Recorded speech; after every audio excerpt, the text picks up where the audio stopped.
Telangana all senior citizens association task ఆధ్వర్యంలో ఎన్నో అద్భుతమైనటువంటి కార్యక్రమాలను చేపట్టడం జరిగిందని, హైదరాబాద్లో డిసెంబర్ 11, 2016 నాడు జరిగిన ప్రథమ తెలంగాణ రాష్ట్ర వయోధికుల సమావేశంలో పి. నరసింహారావు గారి అధ్యక్షతన Telangana all senior citizens association ఏర్పడిందని, నేటికి 2.21 లక్షల సభ్యులతో గ్రామ, మండల, జిల్లా శాఖలతో రాష్ట్ర వ్యాప్త ఏకైక సంఘంగా మరియు దేశంలోనే ప్రత్యేకమైన వయోధికుల సంఘంగా వయోధికులకు అండగా నిలుస్తుందని రాష్ట్ర అధ్యక్షులుగా పి. నరసింహారావు గారు ఈ సభ ద్వారా తెలియజేశారు. తల్లిదండ్రులు వయోధికుల పోషణ మరియు సంక్షేమ చట్టం 2007, నియమావళి 2011ని పూర్తి స్థాయిలో అమలుపరచాలని టాస్కా రాష్ట్ర కమిటీ లేఖ తేదీ 7/2/2017న ప్రభుత్వాన్ని కోరగా, 2007 చట్టం నియమావళి 2011ను రాష్ట్రంలో పూర్తి స్థాయిలో అమలుపరచుటకు జీవోఎంఎస్ నెంబర్ 689ల ద్వారా ఆదేశాలను ఇచ్చి రాష్ట్ర సీనియర్ సిటిజన్స్ కౌన్సిల్, జిల్లా సీనియర్ సిటిజన్స్ కమిటీలు, పోషణ మెయింటెనెన్స్ ట్రిబ్యునల్ను ఆర్డీఓ అప్పీలేటు ట్రిబ్యునల్ జిల్లా కలెక్టర్ ఆధ్వర్యంలో ఏర్పాటు చేసి వయోధికుల సమస్యలను పరిష్కరిస్తుందని తెలియజేశారు. టాస్కా విజ్ఞప్తి మేరకు అంతర్జాతీయ వయోధికుల దినోత్సవ వేడుకలను కూడా రాష్ట్ర సంఘాలు నిర్వహిస్తున్నాయని, రాష్ట్ర ప్రభుత్వం కూడా నిర్వహిస్తుందని తెలియజేశారు. ప్రతి సంవత్సరం జూన్ 15న ప్రపంచ వయోధికుల వేధింపుల నివారణ అవగాహన సమావేశాలను ఏర్పాటు చేసి రాష్ట్ర, జిల్లా, మండల, గ్రామ స్థాయిలలో నిర్వహించి వయోధికుల హక్కుల పట్ల మరియు 2007 చట్టం పట్ల అవగాహన కల్పిస్తున్నామని వారన్నారు.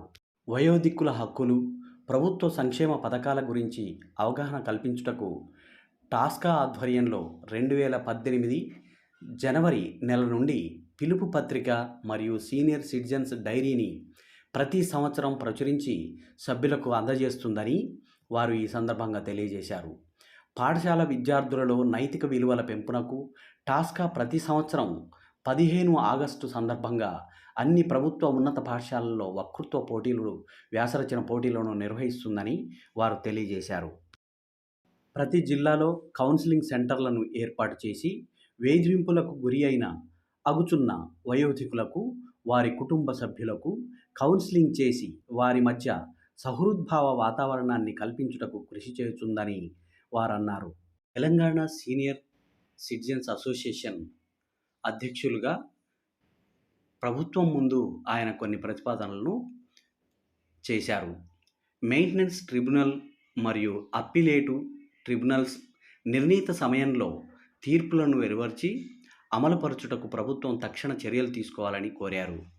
జీహెచ్ఎంసీ పరిధిలోని 30 సర్కిళ్లలో మరియు రాష్ట్రంలోని అన్ని మున్సిపాలిటీలలో వయోధికులకు ఇంటిగ్రేటెడ్ డే కేర్ సెంటర్లను ఏర్పాటు చేయాలని, అన్ని వసతులు అనగా indoor games, integrated halls, walking tracks, yoga, ప్రాథమిక ఆరోగ్య పరీక్షల కేంద్రం, ఫిజియోథెరపీ సెంటర్స్, గ్రంథాలయాలను ఏర్పాటు చేయాలని, అలాగే అన్ని గ్రామ పంచాయతీలలో సీనియర్ సిటిజన్ కేర్ సెంటర్లను ఏర్పాటు చేయాలని ఆయన ఈ సందర్భంగా కోరారు. వయోధికులకు ఆర్టీసీ బస్సు ఛార్జీలలో 50% రాయితీని ఇవ్వాలని ఆయన కోరారు. అలాగే వయోధికుల సంక్షేమం కొరకు ప్రత్యేకంగా వయోధికుల సంక్షేమ శాఖను ఏర్పాటు చేసి నిధులను కేటాయించాలని ఈ సందర్భంగా కోరారు. రాష్ట్రంలోని అన్ని ప్రభుత్వ పార్కులు మరియు దేవాలయములలో వయోధికులకు ఉచిత ప్రత్యేక ప్రవేశ అనుమతిని కల్పించాలని కోరారు. వయోధికులకు నెలలో 2 పర్యాయములు వారి గృహ సముదాయముల దగ్గర 104 సంచార వైద్యశాల ద్వారా, మొబైల్ మెడికల్ వ్యాన్ ద్వారా ప్రాథమిక వైద్య సేవలను అందించుటకు తగు ఆదేశములు ఇవ్వవలెనని, ప్రస్తుతం 14 జిల్లాల్లో రెడ్ క్రాస్ సొసైటీ ద్వారా సేవలను కొంతమేరకు అందిస్తున్నారని తెలియజేశారు. అన్ని రకాల జబ్బులకు ప్రభుత్వ ఆసుపత్రులు మరియు ప్రభుత్వ గ్రాంట్ పొందుతున్నటువంటి ప్రైవేటు ఆసుపత్రుల్లో ఉచితంగా వైద్య సేవలు అందించాలని వారు కోరారు. రాష్ట్ర, జిల్లా, మండల, గ్రామ స్థాయిలలో సీనియర్ సిటిజన్ల భవన నిర్మాణాలను చేపట్టాలని కోరారు.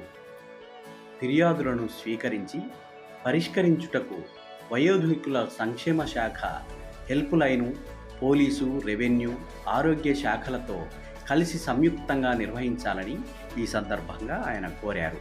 ఈ కార్యక్రమంలో ఎమ్మెల్సీ కోదండరామ్ గారు, ఉప్పల్ ఎమ్మెల్యే బండారు లక్ష్మారెడ్డి గారు, సిఆర్ నర్సయ్య గారు, చెన్నప్ప గారు, ఎల్లారెడ్డి గారు, వెంకటరెడ్డి గారు, సుధాకర్ రెడ్డి గారు, చంద్రకుమార్ గారు తదితరులు పాల్గొన్నారు.